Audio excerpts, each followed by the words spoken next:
বিস্তৃত হচ্ছে এবং এই যেই জায়গাটিতে আগুন লেগেছে এই জায়গায় আসলে রাস্তাগুলো অপ্রশস্ত হওয়ার কারণে ফায়ার সার্ভিসের যে ইউনিটগুলো সেই ইউনিটগুলো যথাযথভাবে তাদের কার্যক্রম পরিচালনা করতে পারছেন না। দর্শক, খুবই ভয়াবহ অবস্থা।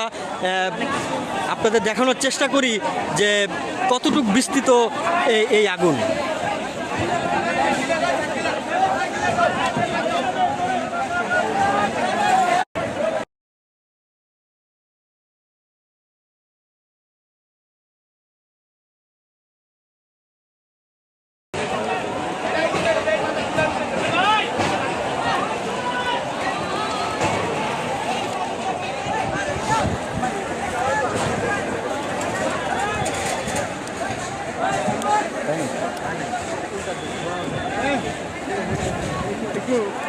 উনি আসলে একটু দেখেন তো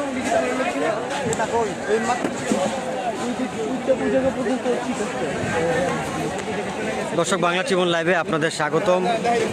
দর্শক, কুড়িল যে করাইলের যে বস্তি, সেই বস্তিতে অগ্নিকাণ্ড যতই বেলা গড়াচ্ছে, অগ্নিকাণ্ডের প্রখরতা কিন্তু ততই বাড়ছে। আপনাদের দেখানোর চেষ্টা করি যে কত দূর বিস্তৃত হয়েছে এই আগুন। যত দূর চোখ যাচ্ছে দর্শক, তত দূরই কিন্তু আগুন বিস্তৃত হচ্ছে এবং এই যেই জায়গাটিতে আগুন লেগেছে এই জায়গায় আসলে রাস্তাগুলো অপ্রশস্ত হওয়ার কারণে ফায়ার সার্ভিসের যেই